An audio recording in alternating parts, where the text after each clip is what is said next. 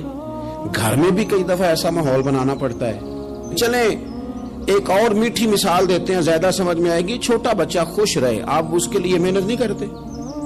وہ چھوٹا ہے، اس کو خوش کرنا فرض ہے ابا پہ، لیکن وہ کہتا ہے کہ میں نے موٹر سائیکل لینا ہے، چھوٹا ہے چلا ہی نہیں پائے گا، تو ابا پھر اسے راضی کرتا ہے، کہتا ہے بیٹے چھوٹا سائیکل لے لے، چل میں تجھے اڑانے والا جہاز لے دیتا ہوں۔ مقصود کیا ہے کہ اس کو ناراض نہیں کرنا، یہ روئے نہ، اس کا دل نہ ٹوٹے۔ یارو سنو نا میں کیا کہہ رہا ہوں، اگر چھوٹے بچے کے لیے وہ چیزیں ڈھونڈتے ہو، میرے ابا جی نا اپنے نواسے کے لیے کھلونا لے کے آئے تو بچہ بڑا ہی کھیلا، تو ابا جی کہنے لگے لو پیسے پورے ہو گئے میرے، بچے کو پسند بڑا ہے نا، پیسے پورے کر چھڑے نے، انہیں دیکھو نا جی کتنا اس کو راضی ہوا ہے۔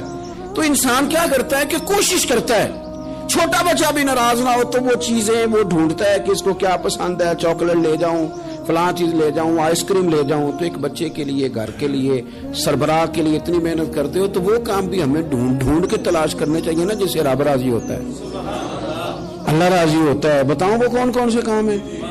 نبی کریم صلی اللہ تعالی علیہ وسلم نے ارشاد فرمایا 3 لوگ ہیں جنہیں دیکھ کے رب مسکراتا ہے۔